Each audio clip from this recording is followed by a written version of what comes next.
El libro de Urantia. Documento 176. 2. La segunda venida del Maestro. Comisión de seres intermedios. 176-21. 1914.2. En diversas ocasiones, Jesús había hecho declaraciones que condujeron a sus oyentes a deducir que, aunque se proponía dejar este mundo dentro de poco, regresaría con toda seguridad para consumar la obra del reino celestial de Dios. A medida que sus seguidores estaban más convencidos de que los iba a dejar, y después de haber partido de este mundo, era muy natural que todos los creyentes se aferraran firmemente a estas promesas de regresar.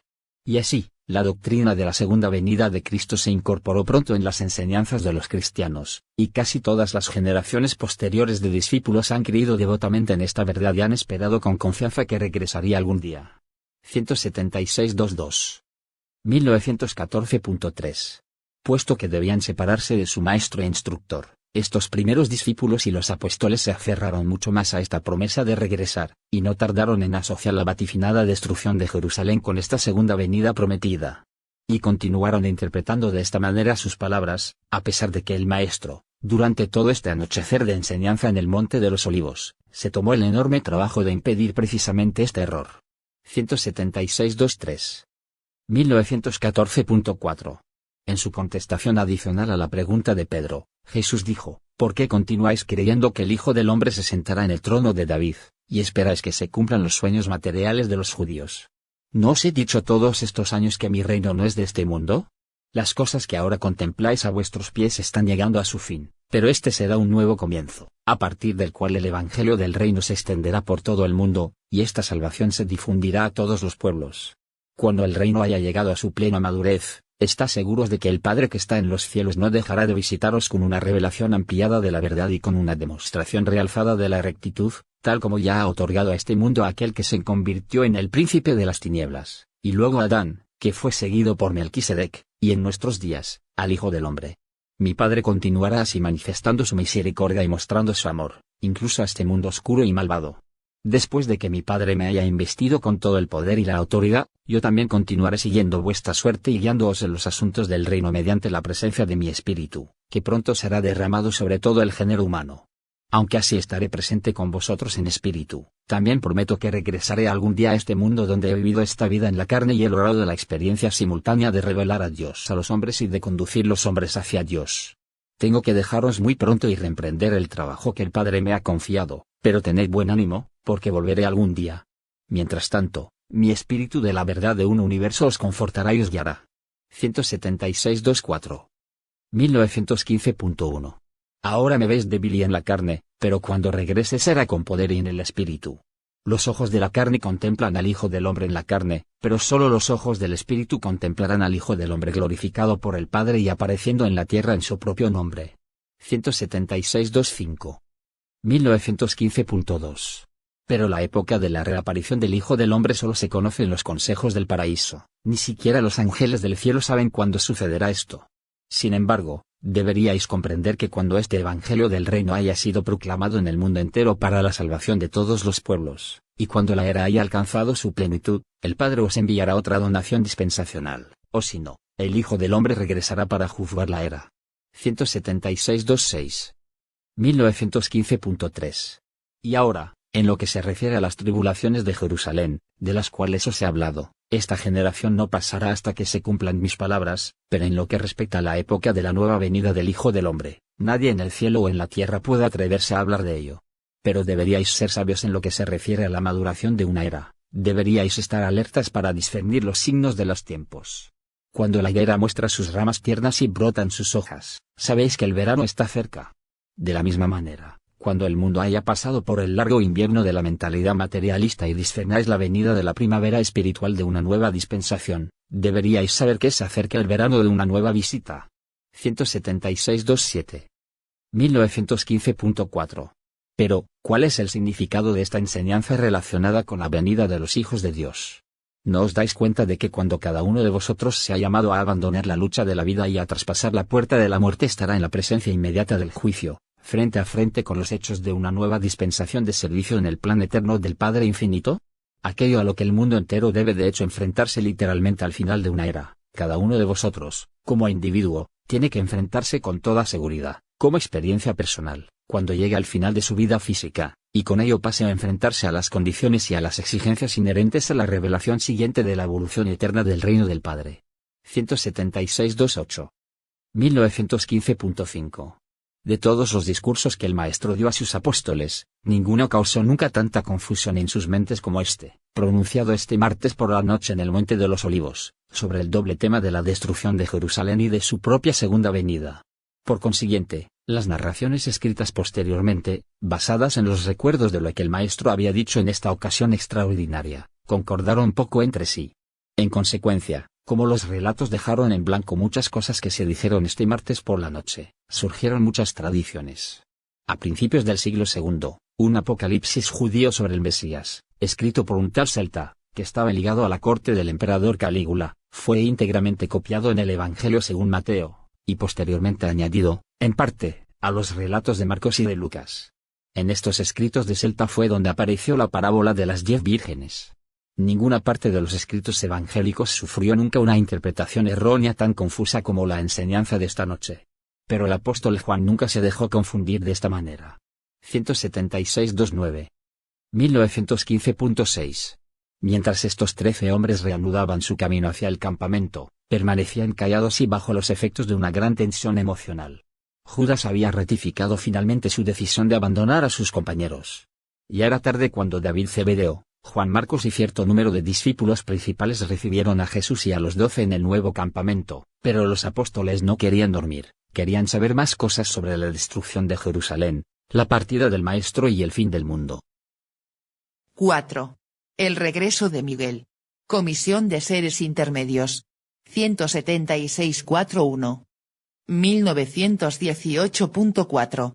De todas las enseñanzas del Maestro, ninguna fase ha sido tan mal comprendida como su promesa de regresar algún día en persona a este mundo. No es de extrañar que Miguel estuviera interesado en regresar algún día al planeta donde había experimentado su séptima y última donación como mortal del reino.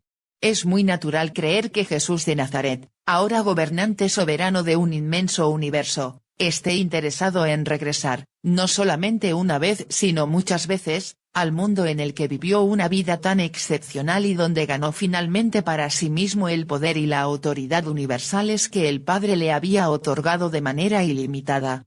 Urantia será eternamente una de las 7 esferas de nacimiento de Miguel, en su proceso de ganar la soberanía de un universo. 176.4.2. 1918.5. Jesús declaró en numerosas ocasiones y a muchas personas su intención de regresar a este mundo. A medida que sus seguidores despertaban al hecho de que su maestro no iba a ejercer su actividad como libertador temporal, y a medida que escuchaban sus predicciones sobre la destrucción de Jerusalén y la ruina de la nación judía, empezaron a asociar de la manera más natural su regreso prometido con estos acontecimientos catastróficos. Pero cuando los ejércitos romanos arrasaron los muros de Jerusalén, destruyeron el templo y dispersaron a los judíos de Judea, y el Maestro seguía sin revelarse con poder y gloria, sus seguidores empezaron a formular la creencia que acabó por asociar la segunda venida de Cristo con el final de la era, e incluso con el fin del mundo. 176.4.3. 1918.6. Jesús prometió hacer 2 cosas después de haber ascendido hacia el Padre, y una vez que todos los poderes en el cielo y en la tierra hubieran sido puestos entre sus manos. Primero, prometió enviar al mundo, en su lugar, a otro instructor, al Espíritu de la verdad, y lo hizo el día de Pentecostés. Y segundo, prometió con toda seguridad a sus seguidores que algún día regresaría personalmente a este mundo. Pero no dijo cómo, dónde ni cuándo volvería a visitar este planeta donde había vivido su experiencia donadora en la carne.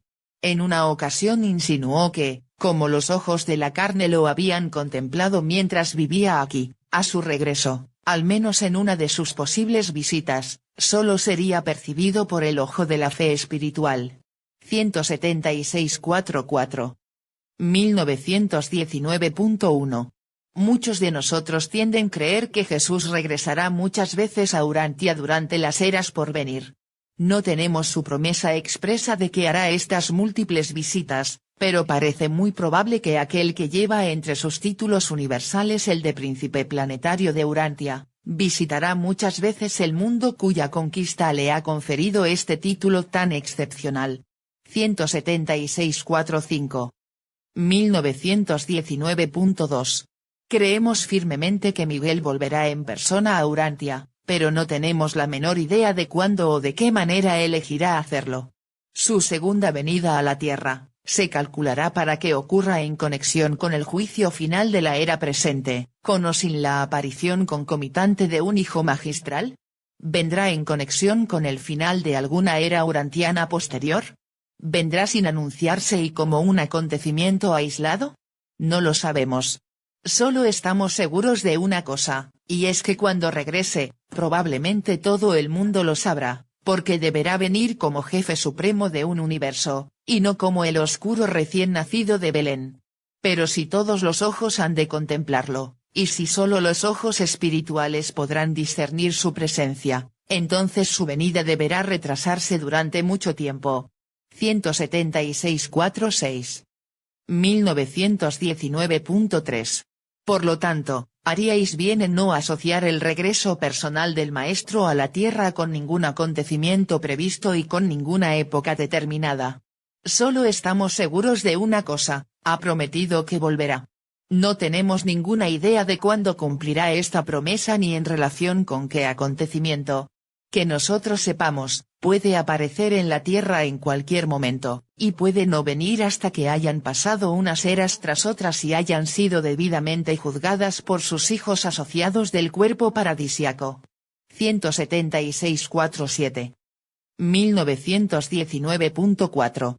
La segunda venida de Miguel a la Tierra es un acontecimiento con un enorme valor sentimental, tanto para los intermedios como para los humanos, pero por otra parte, no tiene una importancia inmediata para los intermedios ni más importancia práctica para los seres humanos que el acontecimiento común de la muerte natural, la cual precipita repentinamente al hombre mortal en la influencia inmediata de esa sucesión de acontecimientos universales que le conducen directamente a la presencia de este mismo Jesús, el gobernante soberano de nuestro universo. Todos los hijos de la luz están destinados a verlo, y no tiene ninguna importancia que nosotros vayamos hacia él o que se dé la circunstancia de que él venga primero hacia nosotros. Estad pues siempre dispuestos a acogerlo en la tierra, tal como él está dispuesto a acogeros en el cielo. Esperamos con confianza su gloriosa aparición, e incluso sus repetidas visitas, pero ignoramos por completo cuándo, cómo, o en relación con qué acontecimiento está destinado a aparecer.